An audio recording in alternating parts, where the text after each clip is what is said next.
ഹേ all അസ്സാം വലൈക്കും. അപ്പോൾ welcome back to my channel.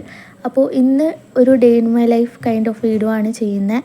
സാധാരണ ഇങ്ങനത്തെ വീഡിയോസൊക്കെ ഞാൻ കുറച്ച് ലെങ്തഡ് ആയിട്ട് ചെയ്യണമെന്ന് വിചാരിക്കലുണ്ട്. പക്ഷേ എല്ലാ ക്ലിപ്പും എഡിറ്റ് ചെയ്യാൻ വേണ്ടി എടുത്ത് പിന്നെ കട്ട് ചെയ്ത് കഴിഞ്ഞാൽ ഭയങ്കര ലെങ്ത്ത് കുറയുകയാണ്. അതാണ് സംഭവം കേട്ടോ. അപ്പോൾ ഇന്നത്തെ ഈ ദിവസം കുറച്ച് ബിസി ആയിട്ടുള്ളൊരു ഡേ ആയിരുന്നു. കാര്യം വേറെ ഒന്നുമല്ല, അനിയനായിട്ട് ഹോസ്പിറ്റലിൽ പോവുക, അതേപോലെ തന്നെ കുറച്ച് വർക്ക് ഇപ്പോൾ അപ്കമിങ് ആയിട്ട് വരുന്നതുകൊണ്ട് തന്നെ അതിന് കുറച്ച് ക്രാഫ്റ്റിൻ്റെ സാധനങ്ങൾ പർച്ചേസ് ചെയ്യാനോ അതിനൊക്കെ വേണ്ടിയിട്ട് പോകാൻ കൂടെ ഉണ്ടായിരുന്നു. അപ്പോൾ ഫസ്റ്റ് തന്നെ ഈ ബൊക്കറ്റിൻ്റെ കുറച്ച് വീഡിയോസും ഫോട്ടോസും എടുക്കാൻ വേണ്ടിയിട്ടുണ്ടായിരുന്നു കേട്ടോ. അപ്പോൾ ഞാൻ എൻ്റെ അനിയത്തിനെ ഒന്ന് സെറ്റാക്കിയിട്ടുണ്ടായിരുന്നു ഇതിൻ്റെ ഫോട്ടോസും വീഡിയോസും ഒക്കെ എടുക്കാൻ വേണ്ടിയിട്ട്. അപ്പോൾ നിങ്ങൾക്ക് എന്തെങ്കിലും ടൈപ്പ് ഓഫ് ഗിഫ്റ്റ് വേണമെന്നുണ്ടെങ്കിൽ നമ്മളെ പേജിലേക്ക് ഒന്ന് കോൺടാക്റ്റ് ചെയ്യുക. പേജിൻ്റെ ID ഞാനിവിടെ മെൻഷൻ ചെയ്യാം കേട്ടോ. അപ്പോൾ നിങ്ങൾക്ക് വേണമെന്നുണ്ടെങ്കിൽ ഒന്ന് കോൺടാക്റ്റ് ആക്കുക. അപ്പോൾ ഞാൻ പറഞ്ഞല്ലോ അനിയത്തിനെ സെറ്റാക്കിയിരുന്നു അതിൻ്റെ വീഡിയോസും ഫോട്ടോസും ഒക്കെ എടുക്കാൻ വേണ്ടിയിട്ട്. അത് കഴിഞ്ഞിട്ട് മമ്മ ഉണ്ടാക്കിയിട്ടുണ്ടായിരുന്നു ഫ്രൈഡ് റൈസ് കഴിച്ചിട്ടുണ്ടായിരുന്നു. അപ്പോൾ എൻ്റെ അനിയത്തിക്ക് വേറെ പ്ലേറ്റിലെടുക്കാനുള്ള മടി കാരണം ഞങ്ങൾ ഒരേ പ്ലേറ്റിലാണ് കഴിച്ചിട്ടുണ്ടായിരുന്നത്. ഞാൻ വാരി കൊടുക്കുകയാണ് കേട്ടോ ചെയ്തിട്ടുണ്ടായിരുന്നത്. അപ്പോൾ അവൾക്ക് ടൊമാറ്റോ സോസ് ഇഷ്ടമായതുകൊണ്ട് അത് അങ്ങനെ എടുത്തിട്ടുണ്ടായിരുന്നു. അങ്ങനെ ഇരുന്ന് ഫുഡെല്ലാം കഴിച്ച് കഴിഞ്ഞ് കുറച്ച് നേരം വർത്താനമൊക്കെ പറഞ്ഞിരുന്നിട്ടാണ് ഫുഡ് കഴിക്കൽ കഴിക്കുക. അത് കഴിഞ്ഞപ്പോൾ ഒരു ചെറിയ സ്വീറ്റ് ക്രേവിങ്സ് വന്നപ്പോൾ അങ്ങനെ ഞാനും മിന്നും കൂടെ ഡയറി മിൽക്ക് കഴിച്ചിട്ടുണ്ടായിരുന്നു. അങ്ങനെ പിന്നെ ഞാൻ മാറ്റി ഒരുങ്ങി ലിസ്റ്റ് ഇട്ടു. എന്നും ഈ ക്രാഫ്റ്റിൻ്റെ സാധനങ്ങൾ വാങ്ങാൻ പോകുമ്പോൾ പകുതി ഞാൻ മറക്കും. അപ്പം അതിനെയാണ് ഞാൻ ലിസ്റ്റ് ഇട്ടിട്ടുള്ളത്. അങ്ങനെ ഞാനും മിന്നും കൂടെ കോൺഫിഡൻസ് ആയിട്ട് ഒരേപോലത്തെ ഡ്രസ്സാണ് ഇട്ടിട്ടുണ്ടായിരുന്നത് കേട്ടോ.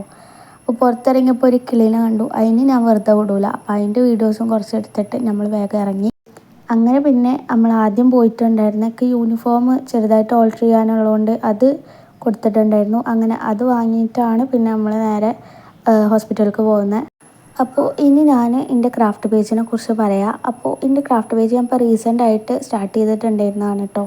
അതിന് മുന്നേ ഉണ്ടായിരുന്നു. അത് ഞാൻ എന്തോ ഒരു ഇതിൽ ഡിലീറ്റ് ആക്കിയിട്ട് ഇപ്പോൾ ഞാൻ പുതിയത് സ്റ്റാർട്ട് ചെയ്തിട്ടുള്ളതാണ്. അപ്പോൾ നിങ്ങൾക്ക് ആർക്കെങ്കിലും ഗിഫ്റ്റ് ഹാമ്പേഴ്സും അതേപോലെ തന്നെ ഫ്രെയിംസ്, പോളറോയിഡ്സ് അങ്ങനത്തെ എന്തെങ്കിലും ക്രാഫ്റ്റ് ബേസ്ഡ് ആയിട്ടുള്ള സാധനങ്ങൾ വേണമെന്നുണ്ടെങ്കിൽ നമ്മൾ പേജൊക്കെ ഒന്ന് കോൺടാക്റ്റ് ചെയ്യുക. വിത്തിൻ 1 hour റിപ്ലൈ തരുന്നതായിരിക്കും കേട്ടോ. അപ്പോൾ പേജിൻ്റെ ID കാര്യങ്ങളൊക്കെ ഞാനിവിടെ മെൻഷൻ ചെയ്യാം. അങ്ങനെ അത് കഴിഞ്ഞ് നമ്മൾ മെഡിസിൻസ് എല്ലാം വാങ്ങിയിട്ട് ക്രാഫ്റ്റ് ഷോപ്പിൽ വന്നിട്ടുണ്ടായിരുന്നു. അവിടെ എത്തിക്കഴിഞ്ഞ് കാക്കപ്പാടൊരു എന്താ എടുക്കേണ്ടതെന്ന് അറിയാത്തതാണ്. ഈ ബോക്സ് നല്ലോണം ഇഷ്ടപ്പെട്ടിട്ടുണ്ടായിരുന്നു, പക്ഷേ ഞാൻ എടുത്തില്ല. അങ്ങനെ അതൊക്കെ കഴിഞ്ഞ് ഞാൻ സാധനങ്ങളൊക്കെ വാങ്ങിയിട്ട് ഇറങ്ങി. പോരുന്ന വഴിക്ക് ഞാൻ പ്രിൻറ്റും കൂടെ എടുത്തിട്ടുണ്ടായിരുന്നു ഫ്രെയിം വർക്കിനുള്ളത്. അത് കഴിഞ്ഞിട്ട് ഞാൻ അനിയത്തിനെ മദ്രസയിൽ നിന്ന് വിളിക്കാൻ വേണ്ടി പോയിട്ടുണ്ടായിരുന്നു. പിന്നെ ഞങ്ങൾ വരലൊക്കെ കണക്കാണ്, കാരണം വർത്താനമൊക്കെ പറഞ്ഞ് ആടി പാടിയിട്ടാണ് ഞങ്ങൾ എത്തുള്ളൂ വീട്ടിലേക്ക്. അങ്ങനെ അതൊക്കെ കഴിഞ്ഞ് നമ്മൾ നേരെ കടയൊക്കെ പോയിട്ടുണ്ടായിരുന്നത്. അങ്ങനെ കഴിഞ്ഞ് നമ്മൾ തിരിച്ച് വീട്ടിലേക്ക് വന്നു. അപ്പോൾ ഇതാണ് ചെറിയൊരു ഡേ ഇൻ മൈ ലൈഫ്. അപ്പോൾ നിങ്ങൾക്ക് വീഡിയോ ഇഷ്ടപ്പെടുകയാണെന്നുണ്ടെങ്കിൽ സബ്സ്ക്രൈബ് ചെയ്യുക, ലൈക്ക് ചെയ്യുക. അപ്പോൾ ഓക്കെ, ബൈ.